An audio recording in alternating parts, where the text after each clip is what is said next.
What's up, everyone? Welcome to a special live edition of the Phantom Effect, a glorious celebration. 50 episodes. We have officially made it. I wish I had Bobby Roode's Glorious queued up right now. That's your fault for taking it off, man. I know. I didn't take it off. I didn't take it off.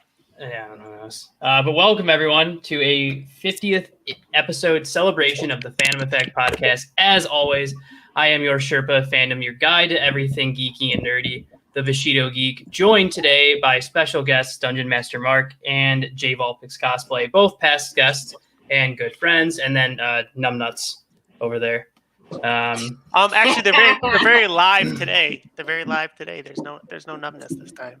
Hi, everyone. Yo. Nice snap to give us all the listens. But we have a few more people that might be joining in. As I said, this is a special live show, and we just wanted to this will be unedited. So if you're listening to this, we're doing this completely live, unedited. You guys are just going to hear this as it goes. We want to do something a little bit special, kind of give back to everybody here who helped support the show in early ways, whether that be through shares and listens and or being early guests as in J Volpix and Dungeon Master Mark here. And we have a few other people that are going to join in that have been great supporters of the show in various different ways. So we wanted to just do like a fun chat. We're just going to kind of talk about the show, ask our past guests what they felt, how it was like to be on it. And then we're just going to talk about some future plans for what we got going on. And then we're just going to chit chat. Like I said, it's very fun and loose today. Like we wanted to just today to be a fun little celebration of what we've been able to accomplish so far in roughly close to a year. And we're still, Devin, you can probably agree, we're still finding our feet a little bit.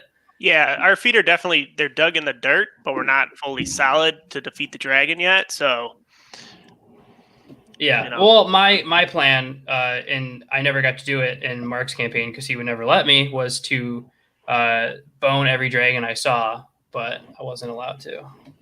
There was only the one, and then I was about to say there was only one. Was it a hardy? Were you a hardy bard? Is that why? I was a bard. I was a bard, and I missed the section where we killed the dragon because I had tried telling everyone, like, don't kill it. I want to sleep with it. And then I came back 2 sessions later, and they were like, yeah, it's dead. You jerks. What a bunch of dicks. I know. No donkey moment for you.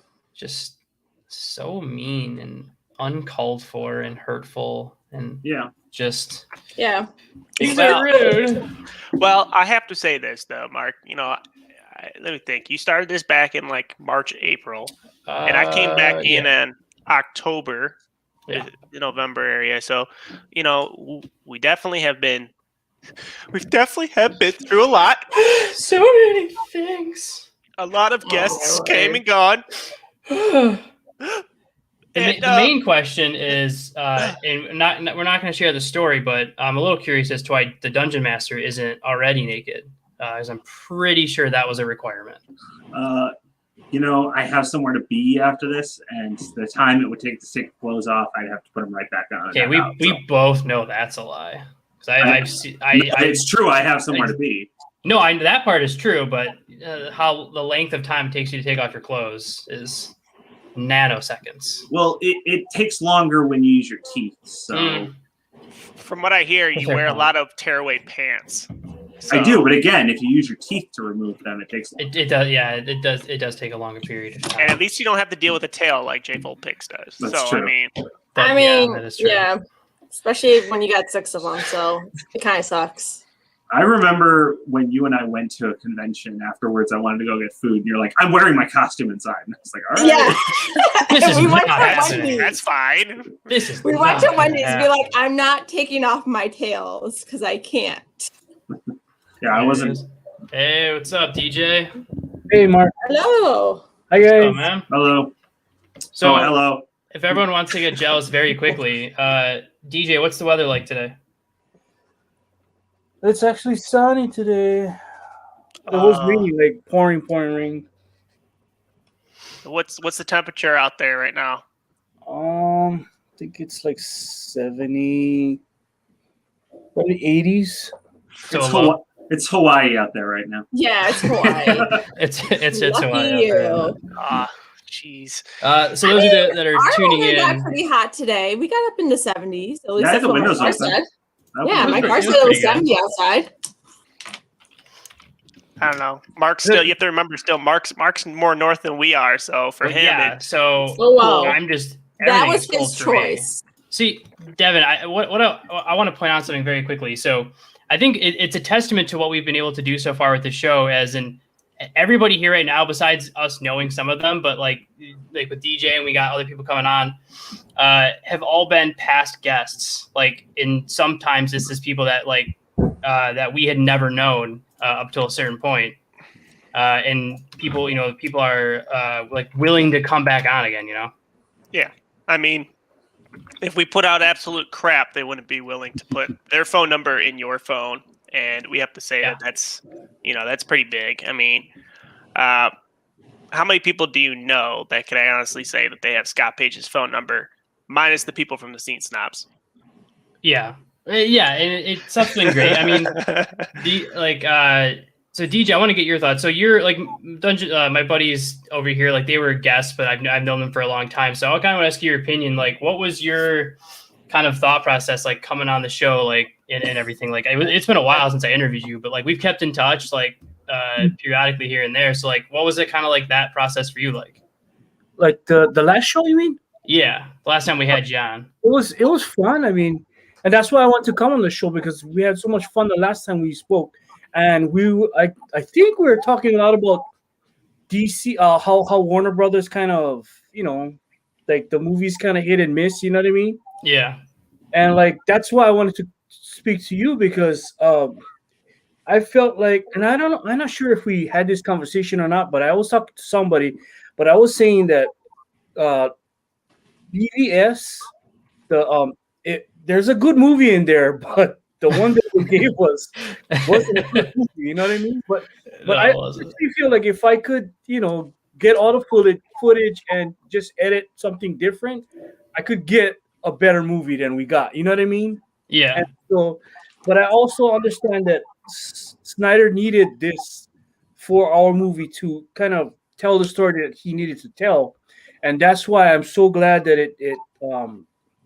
it landed the way it landed, because I mean, there was so much hatred for Snyder and all of that, and I'll admit I was a part of it, but I didn't hate it, but I just, some of his things just never really landed the way it was supposed to land until now. You know what I mean? And so, you know what I mean? I'm actually glad that he got the chance to tell his story, and I'm glad that we didn't screw up the other one. You know what I mean? I mean, honestly, like 100%. Me and Mark just talked about this on our last podcast about that we put out on Friday, about how just so many stories were told in this new one. It was just perfect in that aspect. You didn't make characters look as bad as they were in the first one, which was amazing. So yeah, like Mark and Volpix, have you guys seen the Snyder Cut yet? Yeah, I did. Yeah. So overall, like, did you guys improvements? Like, what were your thoughts? So I'm biased here because I'm just really not a big fan of Snyder's style in general. But Really? that said, I did enjoy the movie, but I still think 4 hours was a long film. It clearly should have been separated into like two different movies. I know the whole thing was this was the Snyder Cut. This was one movie. But I think that releasing it as like two separate films might have been a better choice there. Because it was 4 hours and it felt like 4 hours. For me, it didn't feel like 4 hours. I was actually happy. I actually sat there the whole 4 hours, and I was just like you. I was like, man, 4 hours is a long time, man. They should break them up into two movies. But when I sat down and watched the movie, I was like, okay. Because they broke them up in like part 1, part 2, it kind of just made things easier for me. Yeah. So when I would see like, part 3 or whatever, then I would pause it and, take a break, and then I would come back. But I wanted to get through the whole story. You know what I mean? Yeah. And so, but when they was telling me it was 4 hours, I was like, oh my God, that's like my whole day right there. It was like my day. You know? So just to put in perspective, though, like you don't realize how long like the movies like Endgame were. until you look at the run times. That was 3 hours and 9 minutes as well. Yeah. And then you all had like Return of the King was 3.5 hours. Right. Godfather was like don't 4 talk about hours. that one. Wait, so I just want to say one other thing though about the Snyder Cut is that even though it wasn't quite for me because again I'm not a big fan of his movies, but I'm still glad he was able to get his vision out. And clearly there was a lot of passion put into it. Yeah, me too. I'm not a huge Snyder fan too. I mean, I like 300 and Watchmen is okay, you know what I mean? But his other stuff is like, and his style. I mean, if you take out half of the slow motion stuff in the Snyder Cut, you can cut out about 1 hour, right? Yeah. I think we're reaching a point in like the nerd kind of movies where like you see with Sonic and the Snyder Cut becoming both being changed and things coming from them that like I think it like nerd culture has become enough of mainstream when it comes to the movies that we can actually like affect an actual movie franchise. Wait. Are you trying to say that the fandom can have an effect? There it is. I gotta kick you out, but that was good. That's fine. I gotta go anyway. I got a couple more minutes, but no, it's absolutely evidence that fans can have a voice and be a force for positive change in these movies. I'm worried about the doors it opens. I guess. Hello. What's up, Ethan?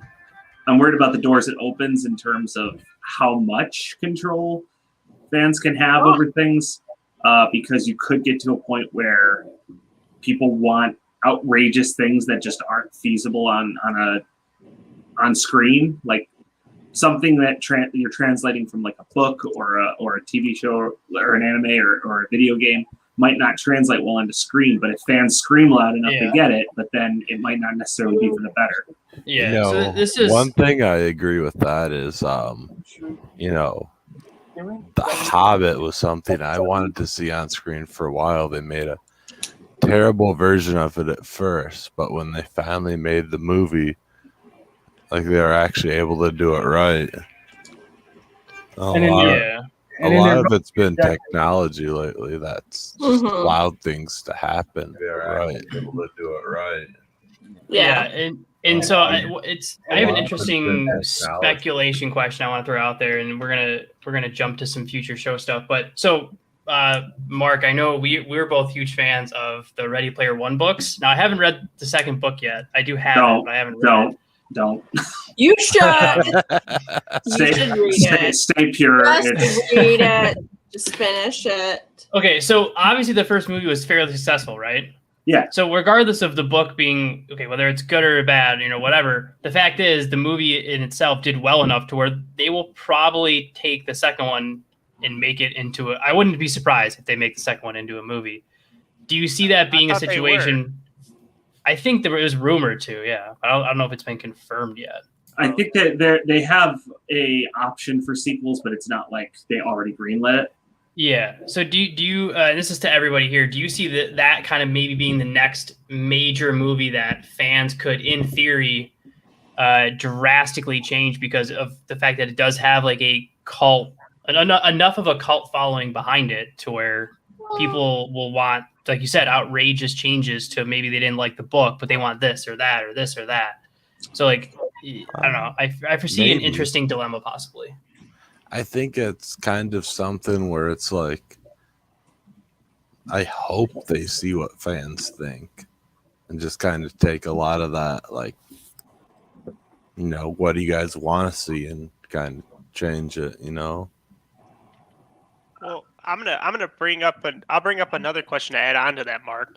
With the fans being able to kind of help control stuff, and I'm hoping that maybe DJ can kind of like relate into this. Do you think like maybe independent comics are going to be able to get their shot at movies now, like redoing the movie Spawn, for instance?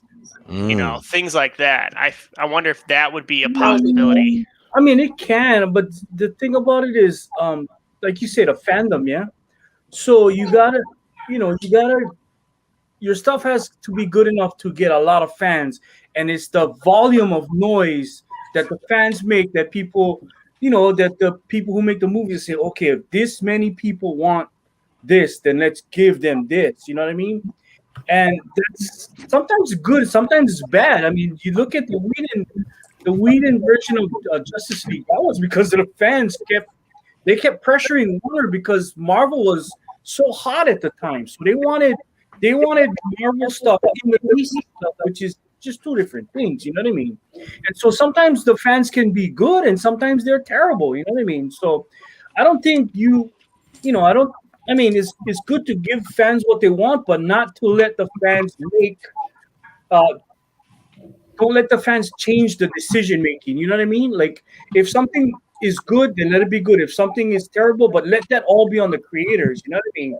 But as far as giving the fans what they want, like, as far as content and stories, yeah. And in independent comics, I mean, besides Walking Dead, there's really like. There's stuff coming out now that's going to be really good, but I don't think it has the legs that, I mean, and Spawn has 300, Yeah. Well, also too with The Walking Dead, like you mentioned, like they already have all those comic books written. They pretty much have a storyline to file or to follow, and I'd love those graphic comics, like There's a lot of movies that actually came from graphic novels. Hello. So, there's that. Ryan Reynolds. We have breaking news, everyone. Ryan Reynolds has joined the podcast. Not the star of Deadpool, though. Is that actually Ryan Reynolds? He said you guys are big I Green wish. Lantern fans. Yeah, huge Green Lantern. Yeah. fans. Is this Great. the fandom defects? Yes. Yeah. It It is. Absolutely. Yeah. It is. It's weird that you got that right off the bat, man. Yeah, we usually found on that like So am I just like naive, thing on or is this actually Ryan Sundays. Reynolds? I don't think it's right. I'm Ryan Reynolds. Because I I've started with Jeff actually Bridges met and Ryan RIPD. Reynolds at a Lions football game, and it was Oh amazing. Lord, I feel like that was a mistake right there. We sat next Going to a each Lions other. game. Yes, going to the Lions game, that was a mistake right there. I actually like the Ryan Reynolds Green Lantern. Thank you. I worked very hard on it. Yeah, clearly not the costume though. Yeah, I'd like to. suit. Yeah, the custom. Yeah, that's. I'd like to jump back to what you were asking about Ready Player One, and I think the problem with that movie is that the first one already came out, so I wasn't a in lot- that movie. we're not talking about that anymore. You're You not can be. for Maybe it. you can be in the sequel. My point is that I think the fans have kind of like, okay, it came out. Like the fight, more or less, for some people is over. But Yeah. everyone references Sonic and Snyder Cut as examples of movies that or fans speaking up and changing something. But did anyone see the movie Fanboys that came out like 8 Yes. years ago? Yeah, but it's been a long time. Yeah. That movie I can't had they were going to cut it so that it had just like the friends all get high and decide to break into Skywalker Ranch. The original plot is that they break in to steal a copy for their friend who has cancer.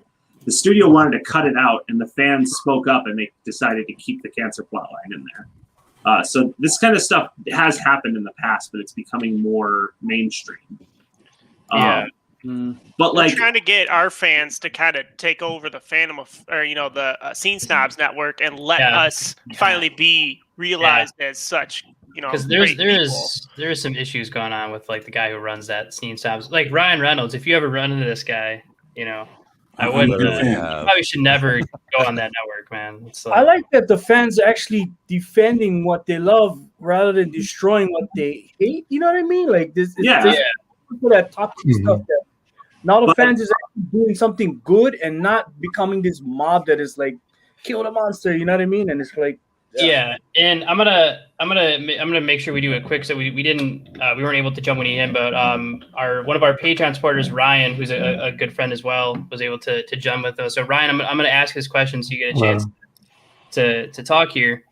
Do you see the issue with like what DJ was just saying with like it's like that it is really and it is good. I do agree that fans are very passionate, but do you see it turning into a negative side because there are certain fandoms that have such a like bad culture and a bad association with the fans that, you know, I'm wondering, in your opinion, do you see it becoming an issue with fans becoming too passionate about projects?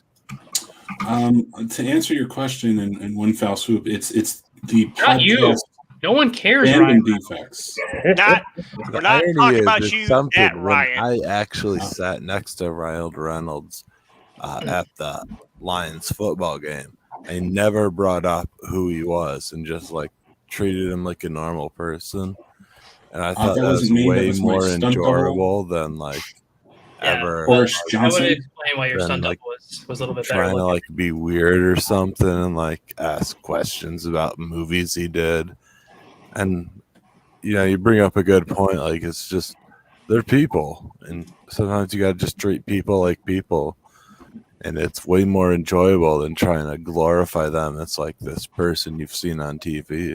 No, for sure. But Ryan, sorry, you got cut off by rude Ryan Reynolds here. What do you think, right. Ryan, The about? irony of me talking about him. No, I was just saying hello, and it's good to be here with everyone. Yeah, I'm glad you're here, man. You know, we appreciate all the support that you were able to come and provide for us on the Patreon page. We do appreciate that. My Yeah, pleasure. and it's nice to get you on. Obviously, Mark knows Ryan's one of the guys I play D&D with weekly, and like in a pretty cool campaign. I mean, the guy who runs it's kind of a tool, but Yeah, I don't blame you for thinking that. Yeah. Minus 20 hit points. okay. So I'm this not is- going to heal you. I'm sorry. I just rolled the dice. It said you yeah. lost. So I do have a last topic before Marco's that I do want to touch on. So obviously they're making a lot of headway with the Dungeons and Dragons movie. Oh, they're making a movie? Like yeah, and like so Devin, besides Chris Pine, who else signed on for it? God, now you're trying to. It's the. Does he look like IMDb? No, it's the girl. he looks It's the like a guy who girl could from. only create The girl IMDb's from never Fast have and one. Furious. The Hispanic. Michelle Rodriguez. Yes. There we go. He is on that. They should get Joe Manganiello on that. Oh yeah. Yeah, him and Terry Crews, I think, would be great. Oh, Terry Crews would be really cool. Like that would be pretty sweet.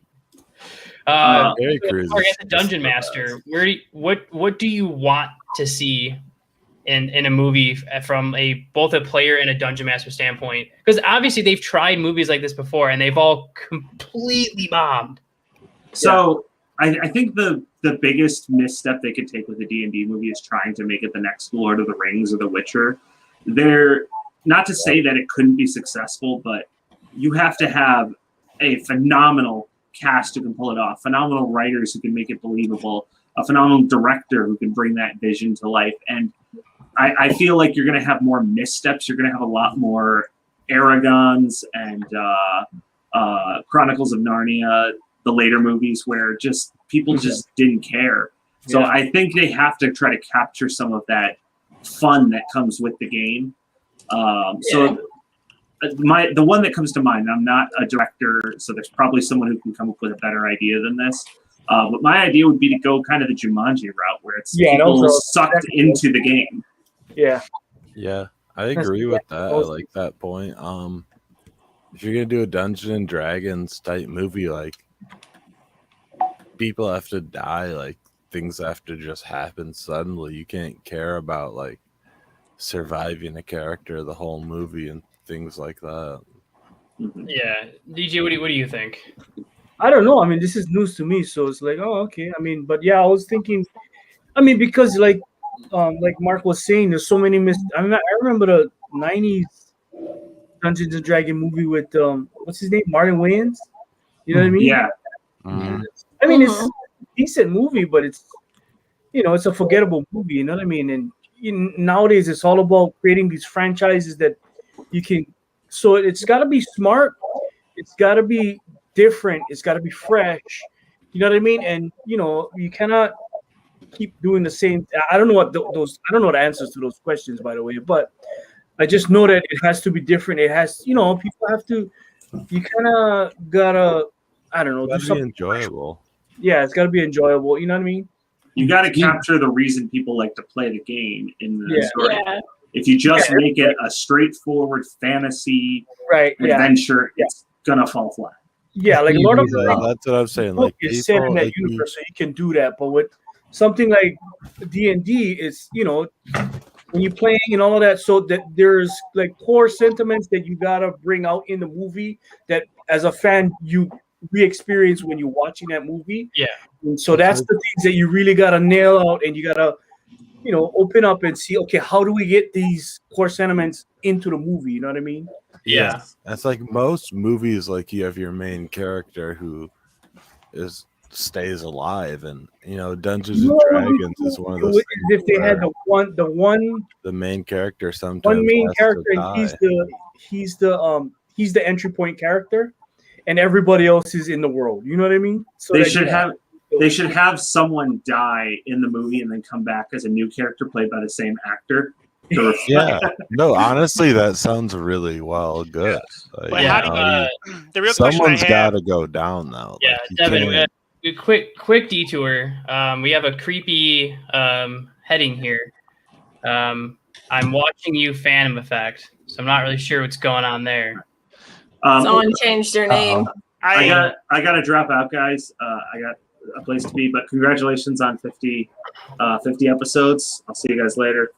But Oh, he pulls Alright. that out at the end. all right, there you go. I have an idea. 50 and done. Awesome. Hey, I don't know who you are, but Hey, I'm just here to congratulate you on your final episode. It's not been appreciating the fantastic. hostility here. I'm so glad that you guys could do 50 shows. You and sound be like gone. you sound like the guy who runs the Scene Snobs Network. I don't know what you're talking about. I'm just That guy saying, sounds awesome. Though. the attitude's seeming like that guy. I'm just saying. Yeah. That guy's really shady. He's trying to keep our show in the dirt.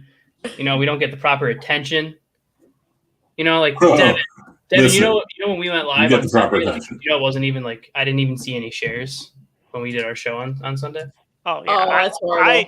I fully. You know what, Mark? I told you about this. Well, for Yeah, the we record, I was have- on ahead, the show. I would have shared it though. You know what? I fully told you, Mark, the other day that there's three things in this world that people fake: the moon landing, the Illuminati, and us being on the Scene Snobs Network. Yeah, These things all go together. Yeah, we have more videos on this coming, but me and Devin have uncovered vast evidence that the guy who's in charge of Scene Snobs is trying to destroy our show one week at a time. I heard he's scared to even come on the show. That's why we haven't had him We just yet. want to show. I heard that you guys couldn't book him. We've Well, tried. We've tried. he tried paying us, which just seemed weird. Should tried, have taken it. We Like, tried why, even. why do we want your money for you to come on and ruin the show? Like, how does that make sense? He even offered us cookies. I was like, yeah, I love some, Which and was he never really sent us creepy. any. Yeah, Listen, I'm not wasting my sponsor cookies on you two. I was mean, gonna say, he's where's the not Girl wasting Scout his cookies sponsor at? cookies on you. I don't think you could. Sponsor I don't think cookies. you could get sponsor cookies. That would require like people wanting to watch your stuff. Nobody wants to watch your stuff. Of course, yeah. That's why the Scene Snobs is against us. Mark and Devlin bringing it every Sunday at 8 p.m. Well, you said the name correctly, at least. Devlin? Yeah. Am I Devlin Bowman? Yes. Devlin Bowman. I need myself a master of disguise. And then that turtly enough for the Turtle Club. Turtle. See, I'm surprised. I'm surprised, Evan. Because normally these are the situations where Mick just shows up, even when he's clearly not invited, and somehow yet finds his way to just I'm just saying, weasel- since it's your final episode, I had to come on and say his hi. way- Oh, he said final episode. weasel his way into our Oh show. wow. Ouch. I mean, I'm saying 2020 was a good year for the fandom rejects, and now you're here, and it's great, and we love it. this you is why gotta we go. have people like Tim and Jay and Jason and Randy.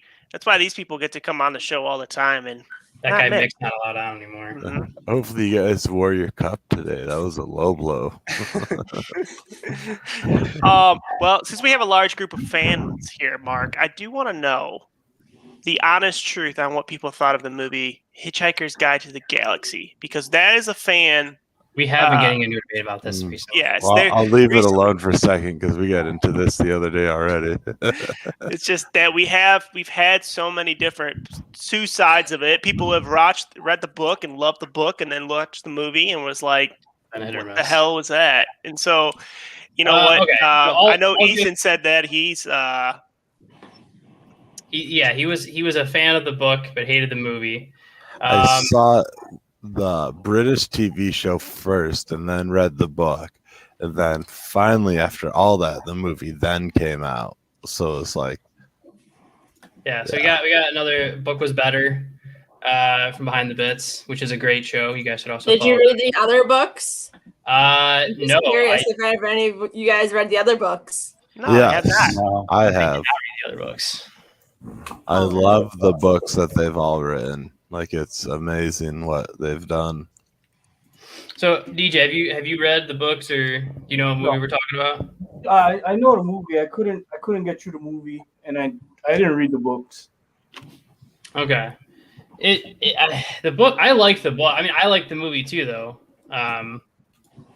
But for me, I think it's one of those weird movies where it goes back to what kind of we talked about earlier with trying to take something that is based off of something else and trying to capture the essence of what that is, which again, it's also part of the reason why we really started this show to begin with, was because we wanted to dive into this stuff a little bit, because there's so many different aspects to it. And usually you just kind of hear the base default of, oh, I watched this movie or I watched this TV show, but like not very often do you get to like go in depth with it and talk about the actual like lore of it. Like when me and DJ, like when I interviewed DJ, like the second half of the episode, we were dissecting like Marvel and DC and like comparing like the TV universe of both of them and the movie universe and like the comic book universe. And like really like we got into like the minor details of like why one is like succeeding over the other one, which is, I think, to me, like half the fun of this stuff, is because I don't think very often you see that you see those differences. Usually it's just like a broad picture. I think when you dive in, that's when you really like can find out some pretty cool stuff. Yeah, and I mean, it really depends on what you start with Hitchhiker's Guide to the Galaxy. Like, if you just watch the movie that was just made, it's a good movie, but it's not like complete when like you read the book or see any of the old stuff. And like they didn't really do a bad job, but they didn't complete the ending. It's really like the big thing for me. Yeah, and I'll shoot this over to he who should not be named. Little jealous boy over there. I'm watching you, fan effect. Even though I don't want to ask for your opinion because I don't even want you on this show, I'll ask it. Okay, good. Oh, good. He's gone. Well, how about this? We'll throw the ball down to Ryan. Well, that went down. Yeah. What do you think, Ryan? Ryan. No, Can anybody just jump inside this? I'm not even sure if I've read the book. If I can't, I know I own it, but I don't know if I've actually read it. You own the book, but you don't know if you at least seen the original British TV show, though. It's not like my comic book. I've not read. But I have seen the movie, and I thought the movie was fine. Yeah, I don't since I haven't read the book. I don't really have that sort of. Mark here. What's up, guys? Welcome to your 50th. You know what, That's Mark? an amazing show. I told you. Oh my God, Bruce Valanche is here. Oh my God, Ethan's talk any slower. It's awesome. Like, remember that time you met Ryan Reynolds at a Lions game? No. That was an amazing story. Doesn't crack you up, Jackie. You have to tell me about it. Yes. All right, boys. What do you want from me? I already So like. I don't even know why you're here, man. You Considering, keep you playing know, this bit, but you keep sending me links. yeah. Because regretfully, I don't know why. Yeah, right. But, Regretfully, again, I know you're against us. I am against you all the way. We do have proof, but I do want to guys, you can say this all you want. It's your 50th episode. I was actually going to say we're going to move you to a new time because you guys have been doing so well. Well, that would just be a lie. Yeah, that new time. That new time was. Is that like Sundays at 2 a.m? Sundays at 1 a.m. Actually, Oh, 1 I got something okay, better well, too. I mean- But 1 in the morning is a little bit of an improvement. I mean, I guess that's not too bad. Right when you take that morning poop. So, Mick, regretfully asking you. okay, go for it. But what are your thoughts on like diving more into like do you think people sometimes just kind of take stuff at a broad stroke? Like when people are talking about like Snyder Cut or hey, like this movie isn't like this book, or like the book isn't as good as this movie. Like, do you think people are either taking it too broad, or like do you think people are diving too deep into like minor details of differences? I just think people can't detach one from the other. They love something so much, so they grew up the book, they grew up the comic book, whatever. They can't detach to what the movie is limited into doing, and it hurts it sometimes for them. So I mean, is what it is. It's all about taste, really. But sometimes it's just hard to detach and find what works for you. I won't count the Snyder Cut in that because the Whedon Cut sucked. It truly sucked. That's well said. Honestly, like you read a book, you get like a fantasy in your head, and it's very difficult for that to be the same thing as like the movie you see. Yeah. Isn't that kind of a risk you run into with any sort of work that's sort of adapted or recreated in any other ways? It's always going to be compared to previous iterations. Even if something's good and stands on its own, it's going to be hard to detach that sort of other expectations that exist from previous mediums. Yeah, it's especially hard on something like Dungeons and Dragons you were talking about earlier, or the World of Warcraft movie. These are games that are so personal experiences to everybody who plays it. How do you encapsulate that when you have no idea what those personal experiences are like? Well, those have choices to be made too. Like it's not just like a.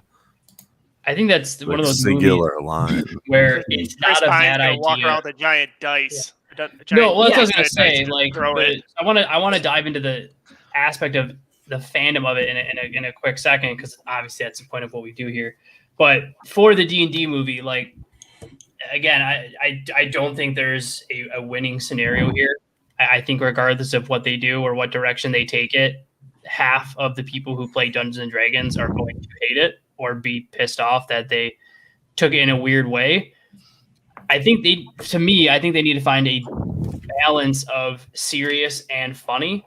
So I think you could do something like take the movie very seriously, but then like whenever the characters have to do something, they physically will pull out a dice and like roll it in front of them, and like then have That'd to be act. The only way to do it. Right? Like so, like for example, like if they're in a tavern, they're trying to get information from a bartender, and the bard goes up and pulls out a dice and rolls it and gets like a nat 1. And then he just has to look up at the bartender and like essentially act what a nat 1 would be in a storyline. I think if you do a serious storyline and you throw in little comedy things like that, it could be successful.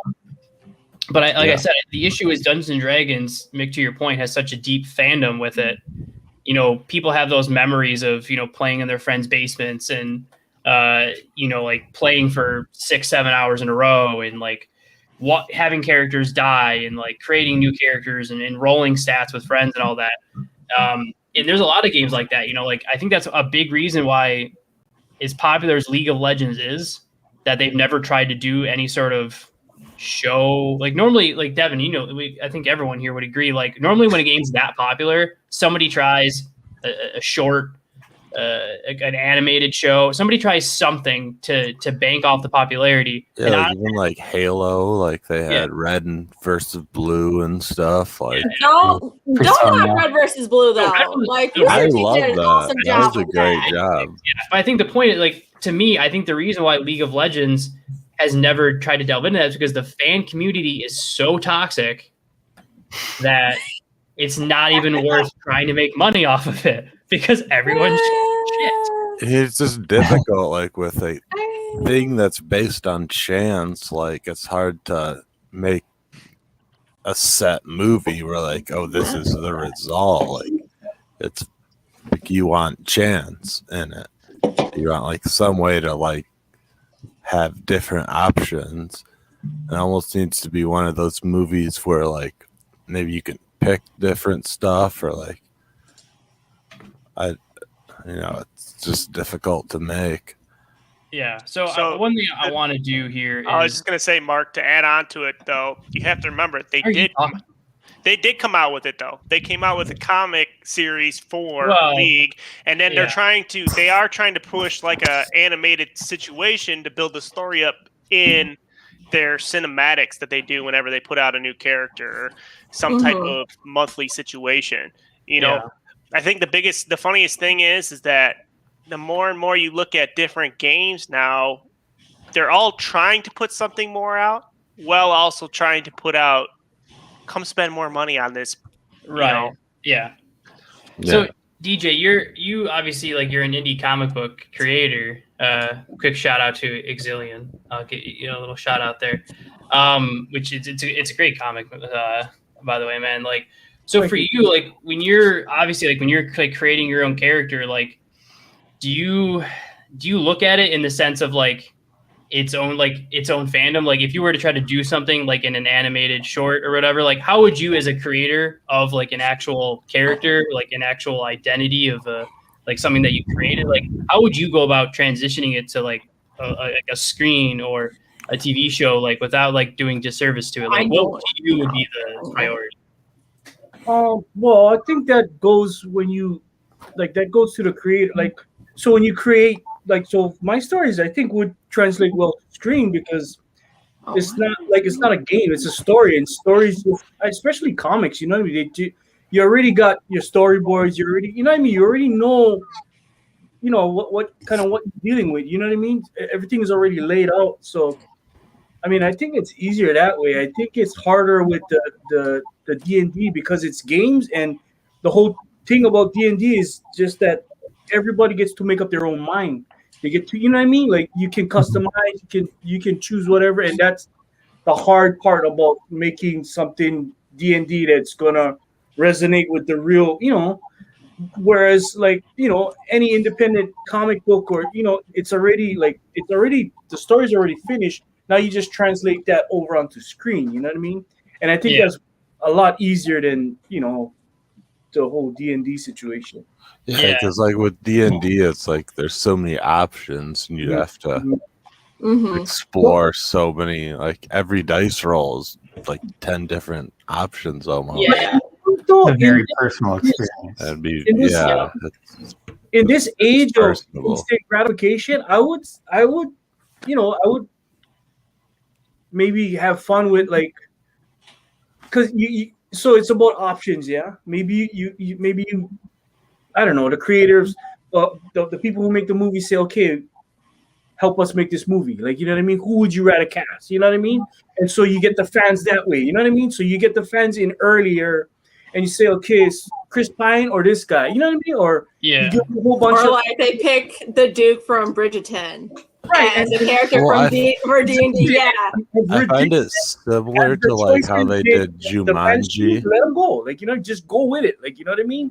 Just like Yeah. you know what I mean. There's Like if you get whoever, Eddie Murphy, whatever, just go with it. You know what I mean? And just You gotta dive in. You gotta Eddie Murphy would be great for You one gotta- of them. Like like I was saying with Jumanji, like Jack Black really can hold like a character, and if you find the right people and stuff, it could really be good. But you gotta just have them like have choices. Yeah. So Mick, I'm gonna you're kind of like in the boat of me and Devin, where you're a fan of like a lot of different things. Like you have a lot of like different interests and kind of various different paths you go down. So how do you, as a fan of Interests. fandoms, interests. I don't know how much the things you do are.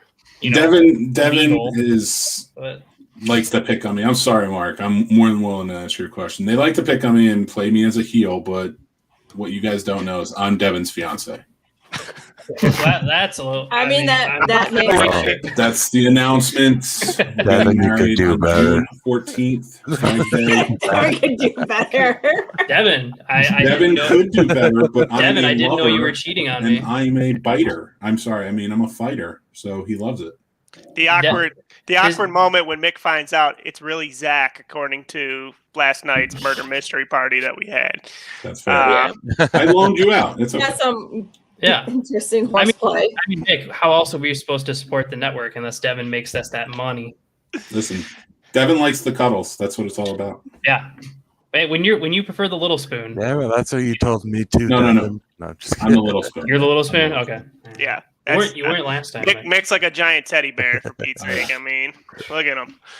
We rub beards Mick, together, which is we're so happy. But Mick, how do you separate?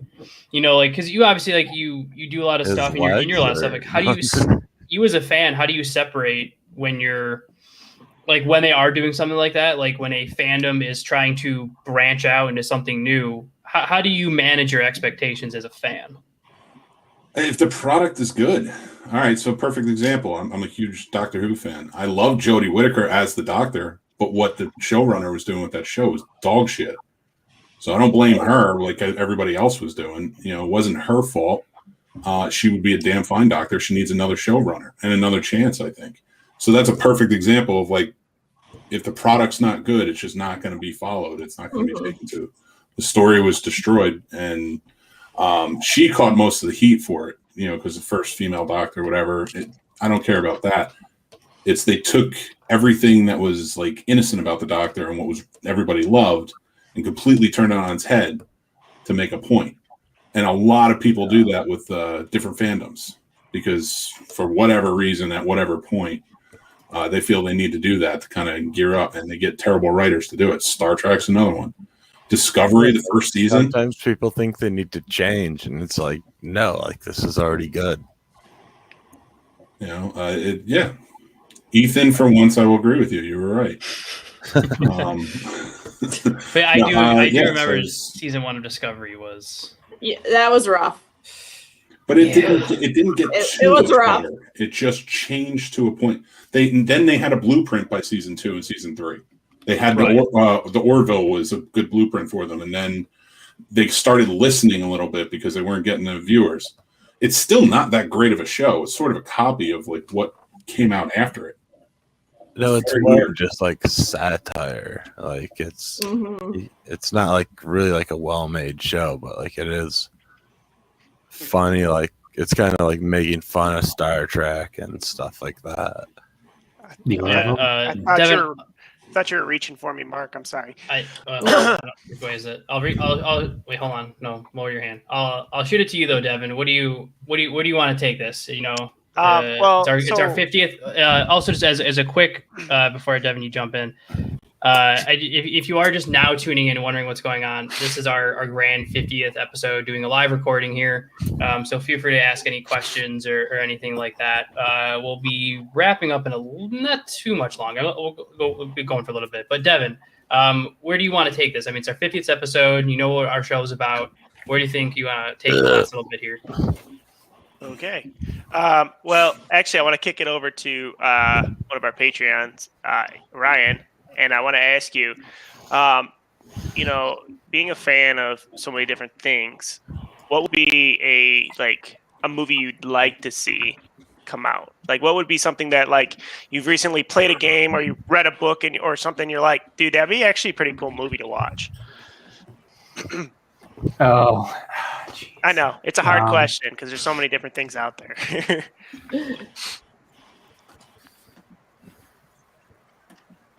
I would have to think about that one.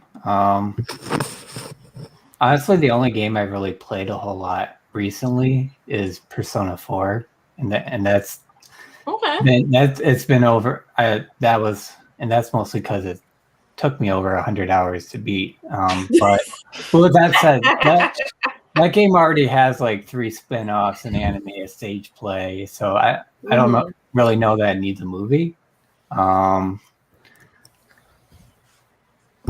That's a good question. I got an answer. Go ahead. Go ahead. Yeah, go ahead. I want to see Thundercats come back. Ooh, You guys know what that is? Yes. that would Yeah. be a good one. Properly done. That's a though. great point. Properly done. Yeah. That's a great point. But they did bring it back. They did bring it back. And they destroyed it to try and make it fit today's world. They brought it back in the same way that they brought it back and tried making it like the shitty Teen Titans Go bull crap. Oh my word, that was horrible. What I would like to point wanna out see- is my I want to dog see is Lionel like a in the little blue tiny tight. dog, and I call her a snarf all the time. All right, DJ, what were you saying? No, I want to see like Lionel in the tights and Tigra and just all the original. You know what I mean? Just the original. Just bring that current. You know what I mean? Yes.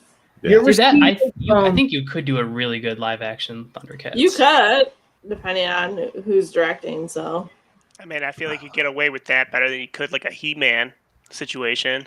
Well, you could do He-Man Really for the well, depends. but I think Ryan brought up an interesting point though. Like, I feel like animated movies are very, I don't know, I don't want to say underrated, but I feel like, I guess neglected is the word I want to go with. Like, DC animated movies just straight up crush it. yeah, like DJ, I know you've seen this, but Ryan and Mick, have you guys, and Jackie, have you guys seen Under the Red Hood? No. yes. Yeah, I think so. Yeah. So that's me, like for me and Devin, that's like one of our top animated movies, like DC animated movies of all time. I would and like it's to just- see a it's live phenomenal. action Samurai Jack. That could be cool. Ooh. That'd be good. That would be cool. Pretty good. Yeah. The That'd be reboot was I think it did do it justice, but Well, it I don't gave know, it an ending. It wasn't necessarily like blew my mind, but like I was very happy to see it. But I think Yeah. it could be done live action with a real like kung fu person, like do a Samurai Jack.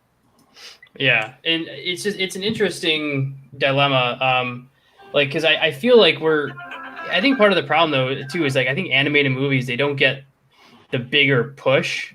Obviously that a mainstream movie would. Like you'll see some anime movies that will like debut in like select theaters like Demon Slayer or One Piece or Dragon Ball Z, like the top I'm excited tier. for Demon Slayer. I'm just Yeah. saying that I'm excited for that. It'd be Yeah. so hard to make a Like, One Piece movie after top- so many episodes. Top like, you tier, just they're condense that into They one are- movie. The One Piece movies are good. They are. I do very much enjoy the One Piece movies. I will say, like, so where I want to ask everyone's opinion really quickly is like, so on animated stuff that they try making live action that bombs.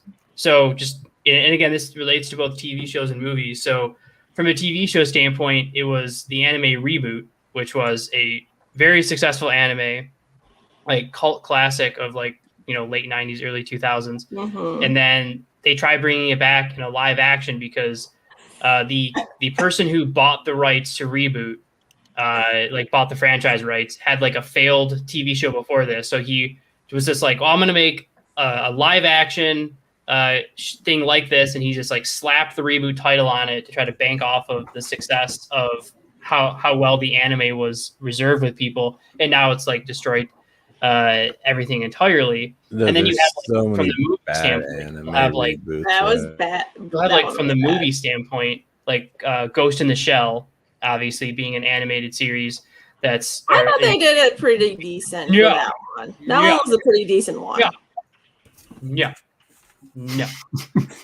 The worst one was freaking Attack on Titans. That was the worst. Oh my god! Yeah. That was the worst. There's a movie. Or The Last Airbender.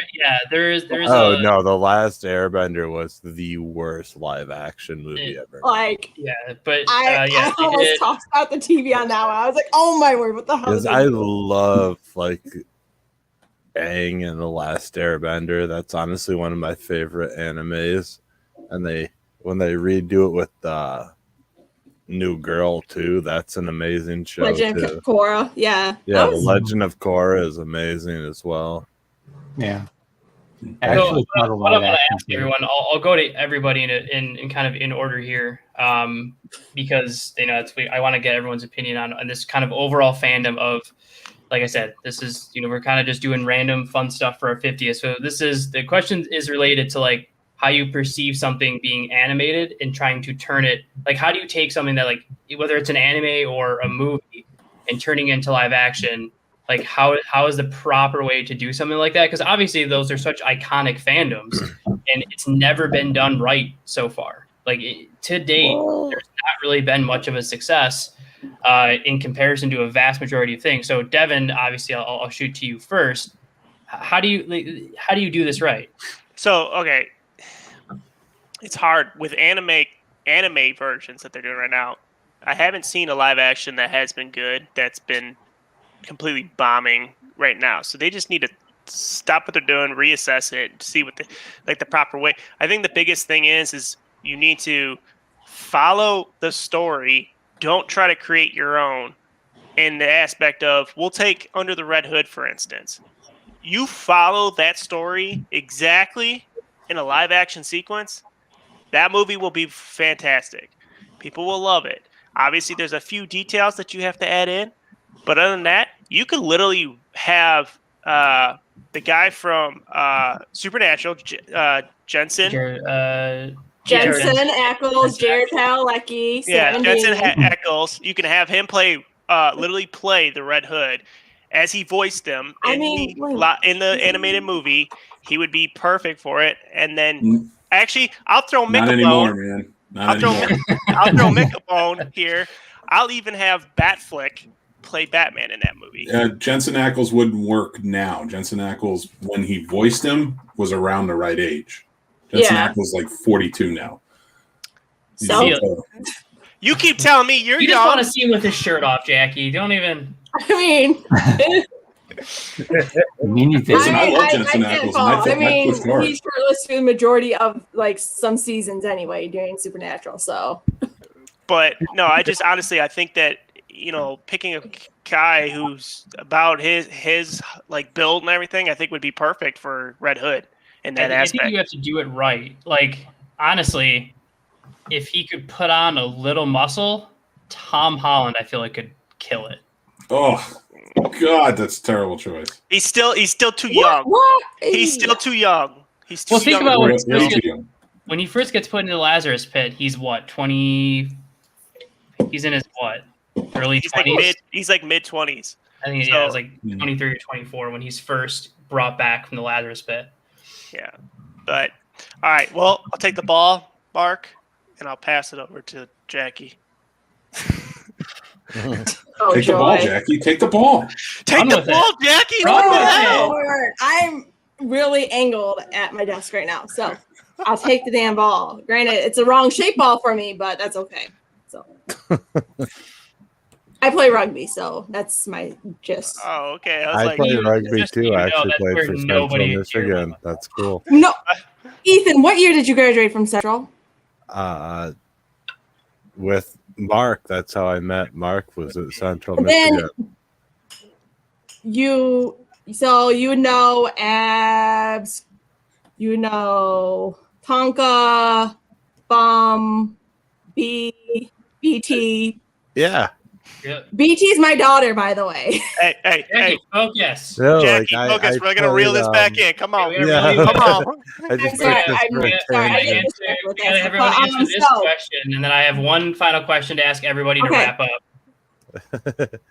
So, taking anime to live action, I agree with Devin. They need to stick with the story. They don't need to alter the story at all. That's my biggest pet peeve when it comes to live action stuff. When they alter the story, and also they need to up the technology. Like, some of the special effects is way low par when it comes to certain aspects of the story. That really picks me off as well. Well, that's like, what I agree the special with effects too. technology, like they need to up it more. to get it to the level that they need it to be at. Yeah, I can definitely agree with that. I'm gonna jump this around a little bit. Let's see. No, I don't want to talk to Mick. Ryan, we'll go to you. All right. I can find you, Ethan. I'm trying to think of a good example of where this actually worked. I'm not quite sure, but I pretty much agree with everything that's been said. Something that stays true to the story, something that where the writers and producers kind of pay a lot of attention to what makes the original story content good. Like, what did the fans like about it? What made it popular? What made it special?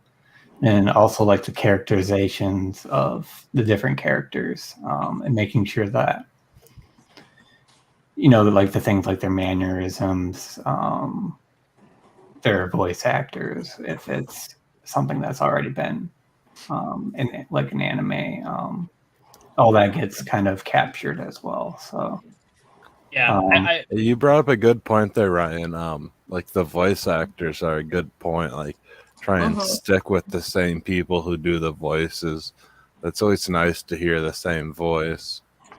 Yeah. If it's practical, certainly.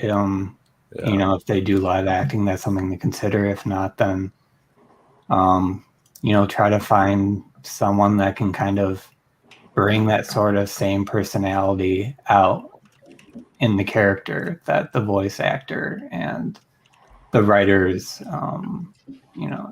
the voice coaches were able to do before. Yeah, that's where I get nervous when I know like One Piece is doing a live action movie. Is like I am such a fan of both casts from a Japanese and English standpoint that I get very afraid about trying to like manage expectations and trying to figure it out. I'm gonna throw it to Mick here. So Mick, you as just a fan, what would you want to see them do this? Like how would you want them to approach this franchise? Because I mean, like I said, so far it's just miss after miss after miss. Wow, which franchise? I wasn't paying attention. The Scene Snubs, the failed. How would I want it? Yeah, miss after miss. Ever since I signed up to Fandom Boys. I don't know. I like the janitor better, to be honest.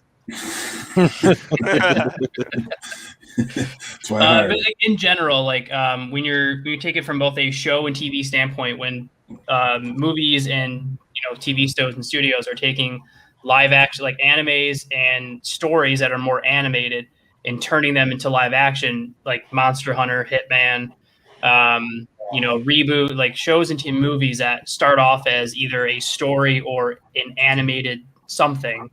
And or it could even be like a webcomic and are turned into live action. Like it's been like decades, and it's just been failure after failure after failure. Do you think it's because they're picking the wrong franchises, or do you think that they're like, in your opinion, why is it failing, and what do you think could make it work? You take something that was personal to who created it in the first place, and then it's popular, people love it, and then you put it in the hands of studios that are not fans of it. They may have been told about it by people who are fans. It gets lost in translation. Somebody gets attached to it who doesn't fully understand it, isn't a fan, and then it gets made into something that is completely wrong for the fans. And they don't understand this at all. They really don't. And that's not just animated to live action.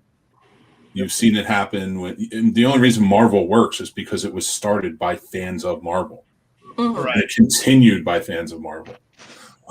Even when Disney took over Marvel Studios, Disney's imprint, if Kevin didn't step up and say, no, we have a clear vision and was trusted, they almost overrode him. And you weren't going to get a lot of what we got. They wanted the Thanos storyline very quickly, a couple of movies after the Avengers. Yeah. And he was like, no, we have an entire story to weave. A lot of it helped with like him being there still alive as a person to like look over it too. Mm-hmm. They tried to do that with DC with Snyder. And I'm not saying Snyder was the god to end all be all and everything DC. But if he had his way, and he easily could have had his way over like Kevin Feige from Marvel because he had, that had to be worked out with Sony, that had to be worked out with Universal on so many different things, whereas WB owns everybody. Right.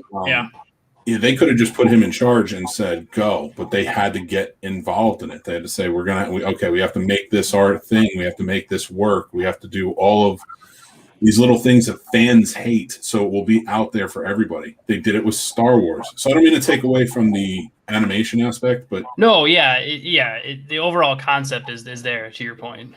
They're going to do it with everything. Yeah. And DJ, I'm going to throw it to you, and then also when you wrap up, DJ, I want to make sure you can tell everyone where they can find your comic stuff at, because I got a chance to read it after we talk, so I know how good it is. Before you throw to DJ, I do want to check out your stuff. Thanks everybody for having me. I got a show starting soon. I got to run. Yeah, Mick, you want to plug Scene Stomps really quick then, Mick? Nah, you can do that. You can tell them I'm not going to do that. As joking aside, happy 50th. It's a great fucking show. I love it. And I will talk to you guys soon. Take care, everybody. Thanks, man. Bye, Mick. Bye. Bye. So DJ, same question, and then I want you to plug your stuff, because then I'm gonna do a quick wrap up, and I'm gonna ask everybody one final question about just kind of being what it means to you to be part of different fandoms. But before we get to that, same question to you, DJ, and then like I said at the end, make sure you just plug your comic. Okay, so I mean, I'm pretty much in agreement with what's his name, Mick, the guy just left. Yes. Because I mean, I come from a time where we had to watch freaking David Hasselhoff play Nick Fury, and we had that. You know what I mean? Like that's where I come from. So you guys complaining about Last Airbender is like, bro, you guys, that's nothing. You know what I mean? Like, so Hollywood mishandling all of these things. That's no for me. You know what I mean? But yeah, I totally get it, and it was like. I was same thing. It's Kevin Feige, like, you know what I mean. What Kevin Feige did with the Marvel Universe, the MCU, and because he knew the character, he understood the characters, and so like he was saying, when you take these, these things that have these large followings, like Monster Hunter, and you make the movie out of them, and you don't even there's such a big divide. You know what I mean? If you understand the fan base, you understand what makes those fans happy, and then you make, because movies, everybody wants a book, but not everybody's going to play a video game, not everybody's going to read a book, not everybody's going to read a comic, but everybody's going to watch a movie. You know what I mean? So you can just make a movie about whatever and just forget about trying to take this thing away from the core fans and then give them to somebody else. You just make them happy, because when you make them happy, all of these guys that, they're just movie watchers, they're going to be like, oh, if these guys like it, then I'm going to check out why they like it. And then if the spirit is there, if everything is good, it's going to, it's going to translate. You know what I mean? Yeah. So, yeah. No, I agree that's with you, man. solid point with it's a when good you bring point. up the Airbender, because they did make a second series, with the legend of, the new waterbender, and like that was done right, but it's not like really like a movie thing. Yeah. And then DJ, so I want to make sure we don't forget, because you've we've had you on before and we became friends. Like, so I want to make sure we, how's stuff going with the comic, and where can people catch? So it's called Exilium, by the way, for people listening. You can go back and listen to the past episode we did with DJ. But I know you were working on some stuff last time we had talked. Yeah. So I'll type it in the chat. It's called Exilium. Creed of. If you're into like fantasy, like how would you describe it? Like what would you? So it's like kind of like Lord of the Rings meets the X-Men. So yeah, you can read them at Tapas. If you guys go to Line Webtoon, you can read them for free. You can go to those sites and read the first 4 issues for free. And I finished issue 5 and I'm working on issue 6, and then I'm gonna start again and go on Kickstarter and just start again. And so issue 1's gonna be out on Kickstarter soon. As soon as I finish what I gotta do, I'll put it up on Kickstarter. But it's basically a Swords and Sorcery fantasy series, and it's this the whole orcs and knights and all of that, magic and. I mean, I'm terrible at pitching my own comic. Yeah, I'll give you the old pitch. So it really is an amazing storyline, and the artwork itself is. So I'm very particular about, and Devin knows this, about what comics I read, because I have because I'm so behind on comics in general, that if I am going to read something, it needs to fit. Even if I like the premise of it, if the artwork isn't something I can get behind, I generally won't read it, even if the premise of what the comic is fits into it. So Exilion is, like DJ said, it's it's a really cool combination of a Lord of the Rings meets a futuristic sorcery kind of X-Men feel to it. So it's you're kind of getting multiple franchises in one. So like I said, definitely we posted it in the chat for everybody, whichever platform you're watching it on. Make sure you go ahead and check that out. Exilion, like you said, like DJ said, first 4 issues are free. When he does get the Kickstarter up, of course, we're going to be posting that because we want you guys to help out the people we've had on the show before, which does bring me to Devin. I'm going to get ready to wrap up here, and I'm going to give you a chance to kind of I'm going to say something, and then I want you to say something too, obviously being the co-host here. So, obviously I give Devin a lot of shit, and we have fun going back and forth. But I'll put that aside for today, for this part right now, because without Devin's help, there was a very high chance that the Phantom Effect podcast would have ended. I had taken a month break. I wasn't sure if I even wanted to come back. I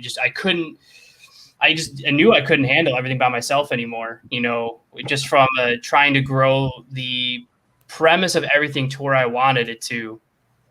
And, it was thanks to Devin that we were able to get a lot of the just ideas that we've come up with, getting interviews like Jay Lethal and taking more shots at random guests. Like when I interviewed Alfred Kamara, who's with Wrestling Inc. and Forbes, and he's their main wrestling contributor.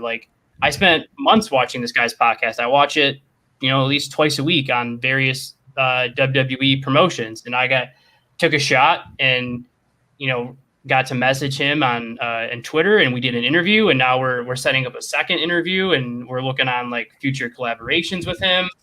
And like Evan said, we interviewed Scott Page, who's the saxophonist for Pink Floyd.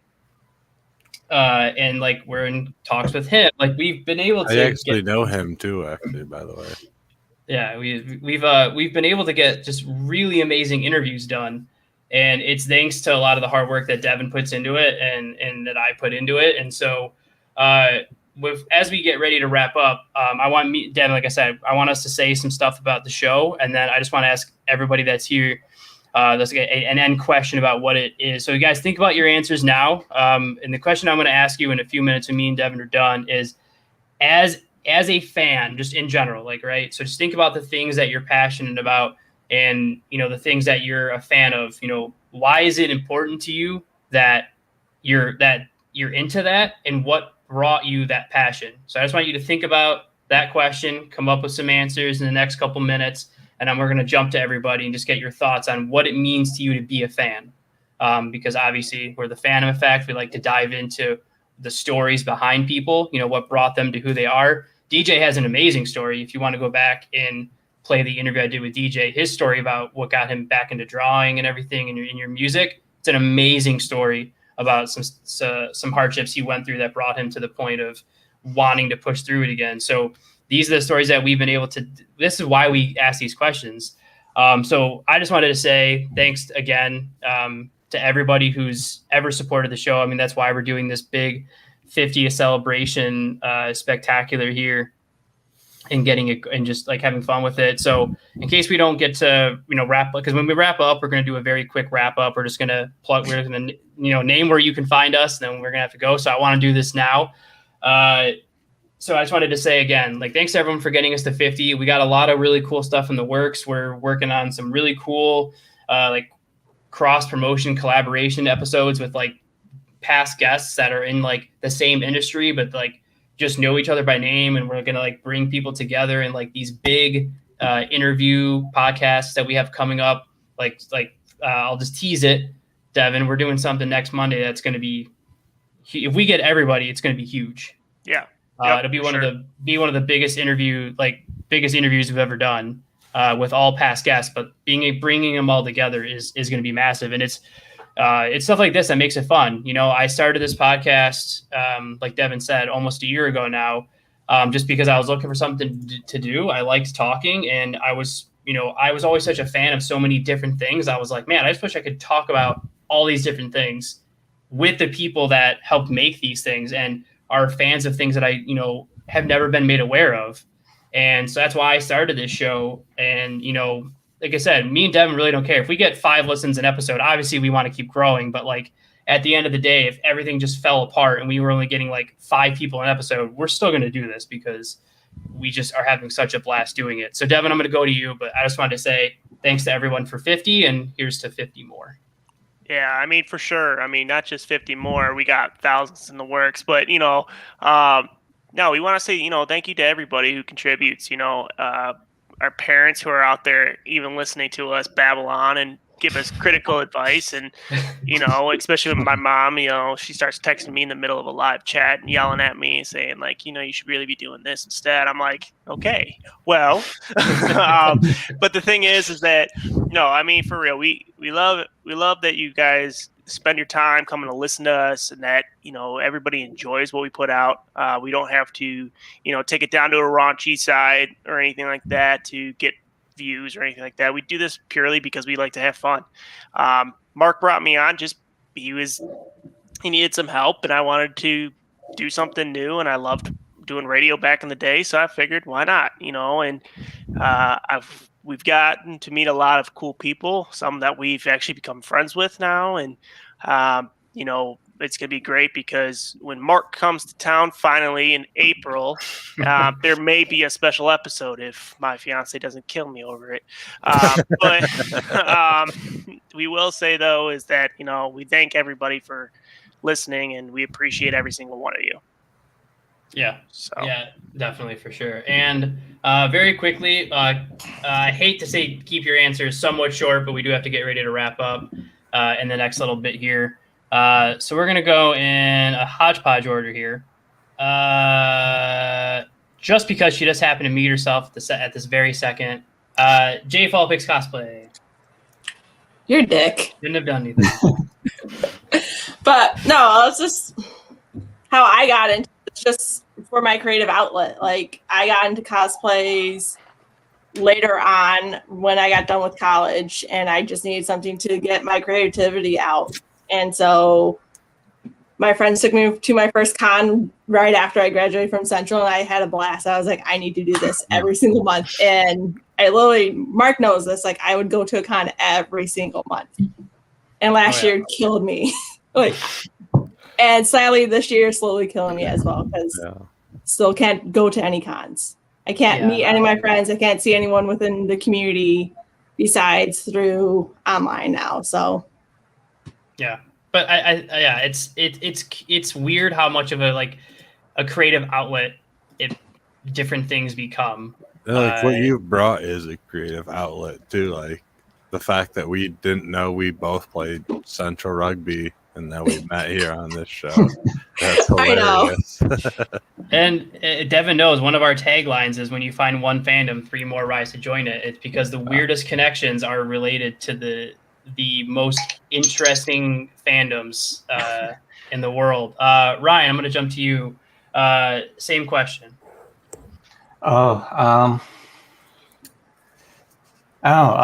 Just I'm getting into shows like started watching Star Trek when I was young, and following like all the stories and learning all the lore of the universe. All that is all really interesting to me, and so there's that aspect.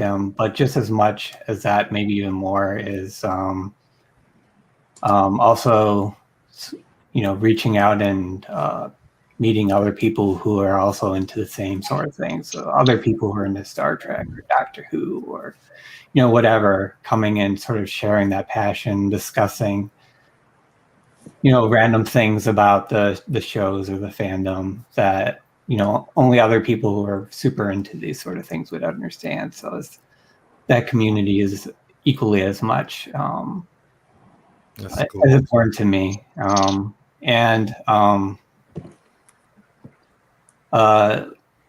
Creativity was mentioned as well, and that's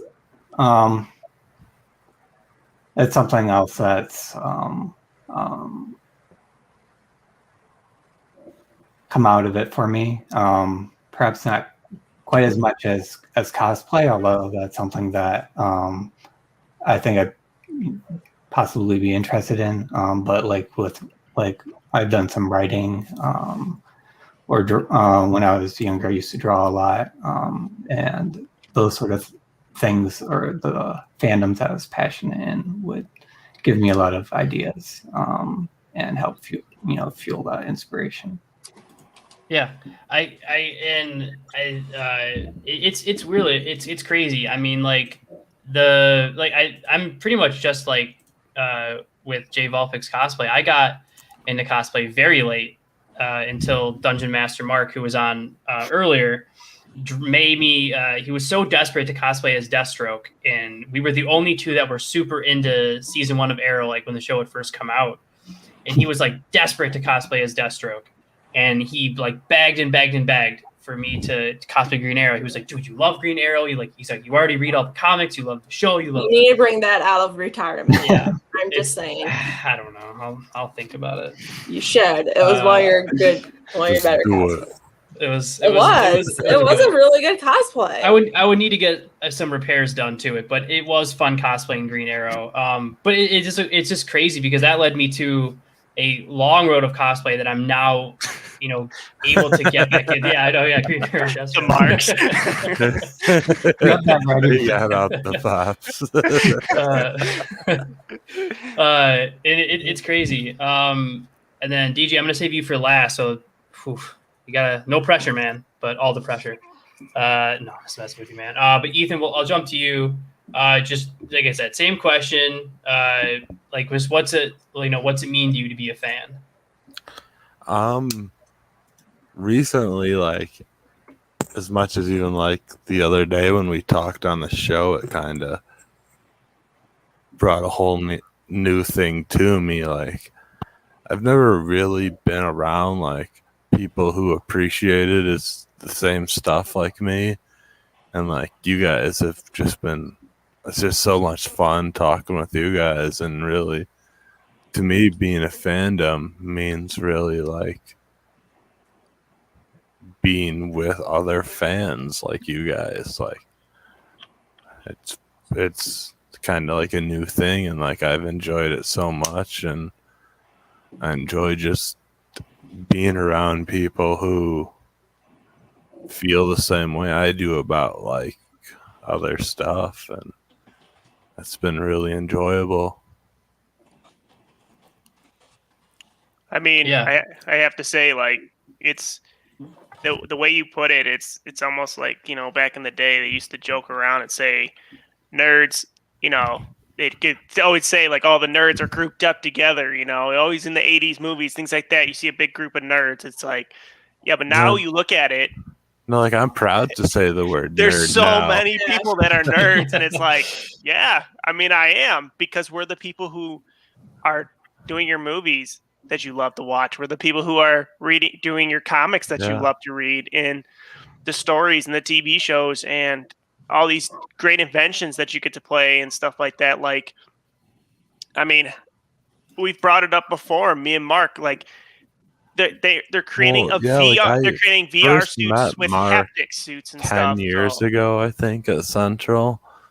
And one of my best memories ever was me and him leaving a party where we're drinking a bottle on the way home.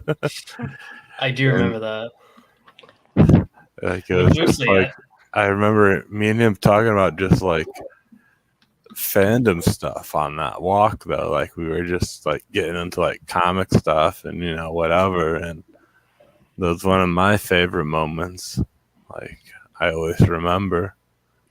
Yeah, I do remember that. It's like it's the craziest thing. I think like, and to really press like what Ethan was saying, like his answer is literally why we do this show. Of like just having fun with stuff, and it's that simple. Like that answer is why this show exists, is because so many people out there wish they knew of more people that were into the same things as them, or wish they could have more conversations like this, but some people are just too afraid or too shy, or just they don't want to take the step of like, I don't know what to Google, or I don't know where to go. Well, it's like you need this opportunity, and you guys really started providing this opportunity, and we're nerds, but we're also introverts. Yeah, we are. As same with me. And it's like you gotta find your place, and so we provide that place. And we love talking to people, and we're always going to love talking to new and exciting people and hearing their stories. But at the end of the day, what we're trying to do is just to help people connect to different things and new experiences, because that's what led us to all these different memories. And Devin, I'm sure like Ryan and I'm sure everybody here can probably attest to this statement, is that the weird fandoms that we've gotten into and being able to make just more friends and like taking those teeny little steps out of our shell has led to just having increased confidence in other areas in life. Yeah. Willing to take more chances. It's like this hour show like brings like a whole like enlightenment to your day. Like, it's not like this just happens. Like this provides like a nice transition, like to feel good for the day. And I think everyone really enjoys being here, and it's really cool. Yeah, I appreciate that. And DJ, final answer of essentially the night, my man. What was the question again? I was gonna say, and as soon as DJ starts talking, tough one to follow. Just in general, what's it mean to you to be a fan? I think the word fan is like, I don't know, kind of not derogatory, but like, so I think people are passionate about this stuff. You know what I mean? And like you guys are saying, everybody's introverts. I mean, I live in Hawaii, and everybody thinks it's cool and all of that, but I'm the nerd here, so that's not cool. You know what I mean? You live in Hawaii? And I'm in Hawaii, yeah. Which island? I'm on Big Island, Hawaii. Oh, I'm actually going to Maui in just a couple weeks. Oh, awesome. I'm stuck here on this island, but yeah, no, I was gonna say, I was like, damn, maybe he's in Maui. We can hang out. Don't you have to self-quarantine yourself for like 14 days when you go to Hawaii still? Or I'll be vaccinated before I go, so I'll be all set. Yeah. But back to what you were saying, DJ. Yes, I mean, it means a lot to me because I grew up in a time where I was the only one. Like, you know what I mean? In my school, my elementary schools, I was always the only one, but then I would find one more. You know what I mean? And then in high school, we would find like couple guys. You know what I mean? And then after high school, it was worse because, life went on and all of that. But, then, I told Mark the story the first time, but I got into a car accident. I broke my back. When I broke my back, I couldn't, I at that point, I didn't know if I was going to be able to move again, walk again, all of that. You know what I mean? So, my mom brought my sketchbook and she said, here, son, draw again, do something. And so I started drawing again. When I started drawing again, that's when I started creating all of the stuff for Exilian, you know what I mean? And then, at that point, I went back to college because I was like, okay, I gotta figure out something else because I can't, I couldn't do the things that I could do. But then, I found the internet. My wife now, I had no idea what a computer was. You know what I mean? She brought me online and she said, here. So I started surfing the net and I started Googling how to like create comics, and boom, off to the races I went. I found my communities. I found, and all these connections that we make online, you know what I mean? And it's great now to be a creator because it doesn't matter where you are, you know what I mean? But I was segregated for a long time, you know what I mean? Before we had the internet and stuff like that. So it's great now. And and I see that it's always the same kind of people. It's always the shy ones, the introverts, you know what I mean? And these are the ones in life that they get picked on, you know what I mean? They get picked on or they get ignored, you know what I mean? And so when we find ourselves in these situations, it's good because we find, there's none of that here. There's none of all of that. We can be ourselves and we can enjoy all of the things that we enjoy, and that's great, you know what I mean? Yeah, exactly. I just have to say, like, after hearing Nailed DJ's it. thing, I just want to like have like the breakout song from West Side Story where it's like, when you're a jet all the Jet way. all the way. No, he nailed it right there. Like that was a speech we should have been recording. Like that was, Yeah. So it's like I've been like a 6'4" guy who's felt bullied like in my own way. Yeah, it's No, and it's like- that's why we're gonna keep doing this show. So we're gonna do our final little goodbye here. And it's again like we've said earlier, the reason why we do this show is to just provide not only outlets for ourselves, but because there's some people that are just now becoming quote unquote nerdy or geeky, and they're just starting, like they're just now like being like, yeah, I've watched this TV show or that TV show, but like I've always wanted to watch more, but like I never knew where to go because there's so much, and like there's every day there's somebody new, and so that's why we do this, because we're slowly trying to convert people, in a cult way. I want to throw 100%. one thing So, in here real we're quick. very If you guys transparent. have not seen the British show Utopia, watch it. Oh, that's actually a good show. Yeah. I have heard interesting things about that. It is very well done. And that's all I was gonna say.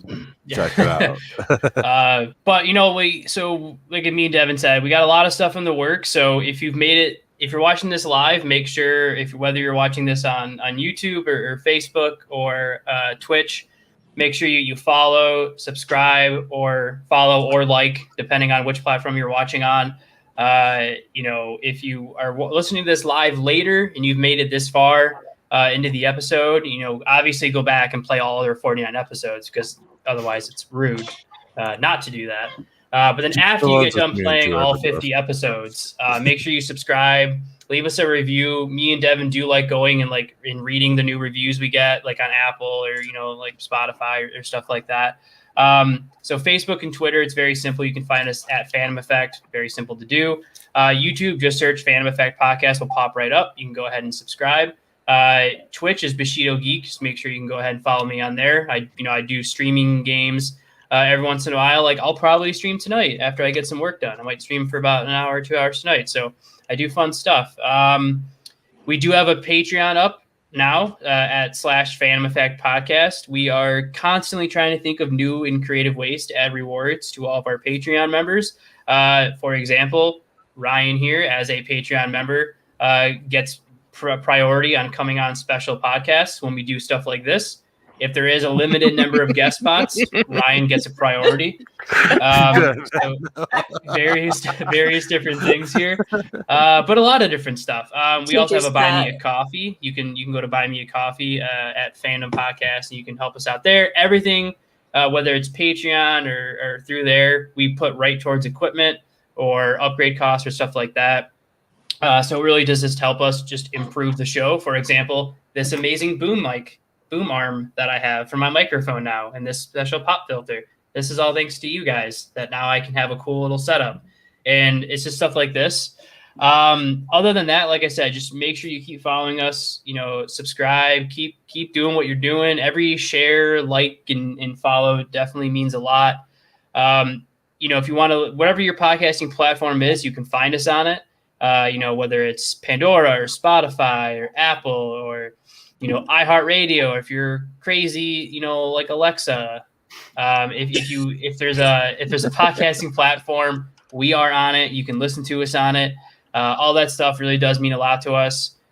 Devin, since this is our 50th episode, normally we would cut it right there, but I want to make sure you get a chance to say final goodbyes as it's the big 50th. So take it away, man. For the big 50th, I just want to say thank you to everybody. Again, can't stress that enough. It's because of you that we do what we do, and we become as big as we are. And I can't wait for Thank you you to guys. find out what we have coming up and what we have in store. We are working on merch. Yes. Yeah, we are cool. slowly working on merch. We want to do it right, so we're working with a couple people who we met through doing this, who are logo designers who are going to help us out for free, just because we've become friends with a lot of these people. So we are working on merch. We're going to probably keep it pretty simple to start with. T-shirts and mugs, I think, is what we're going to start with. To keep it simple, because I love coffee mugs. So if I can have a coffee mug with our logo on one side and our tagline on the other, come on. Maybe I'll stickers get one for too. sure. Stickers would be good. Buttons. Our logo would be pretty cool on a button with that purple and blue and white and all that. But we are working on merch. Devin is correct. We are doing that. But yeah, we got a lot of cool stuff in the works. We debuted a bunch of new segments in February, so get ready for a lot of that future stuff as well. Even though cons aren't a thing right now, when cons become a thing again, me and Devin have some stuff in the works to make us the official con guys of the Scene Snobs Network. So we plan on traveling to a lot of conventions when they open up, so you guys can see us a lot in the future as well. But like Devin said, thanks to everybody, not only that's either watching now, listens to this later, listens down the road, or whatever it might be. Thanks to everyone who came on today. DJ, Ethan, Ryan, Jay Volpix, Mark, Mick. And that's the crazy part, is we had 4 or 5 people that couldn't make it today that wanted to hop on. So shout out, I'm just going to do quick shout outs. Randy, Tim, so many different people. I literally couldn't list everybody that has meant so much to our show here. So shout out to all those guys. Thanks for everything everyone's done for us so far. We'll see you guys. Don't forget, new episodes every Friday, bright and early. Starting next month, me and Devin will be back to doing our bonus episodes every other Tuesday, bright and early as well. Special live episodes once a month on the Scene Snobs Network, where you can catch us at, unfortunately, 8 p.m. Eastern time, 7 p.m. Central time. You can work out the other adjustments because that's the only 2 I know offhand.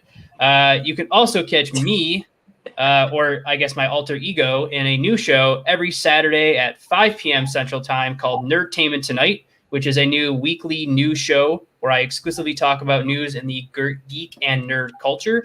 Debut episode last week, so this Saturday, 5 p.m. Central time, tune in. I'll be debuting a new really cool segment I'm working with a friend on right now. We're essentially going to be turning this show into a combination of The Daily Show with Jon Stewart and Last Week Tonight with John Oliver, and we're just going to make it all about nerds. So you can catch me on that as well. Other than that, say something real quick before you sign off. Yeah. You thanked everyone. I think we should also thank Mark and Devin for doing this and for producing a really nice show and something we can all love. Thanks, man. So that was I it. appreciate that. Thank you. That means a lot. And I really do. I do appreciate you saying that, man. And that's why we enjoy doing this so much. We're gonna keep doing it. So don't forget, you can catch us on the very next week of the Fandom Effect podcast. And always remember that when one fandom rises, 3 more will rise to join with it, because we're all connected through different fandoms. And we'll see you guys next time. Yeah. Run credits.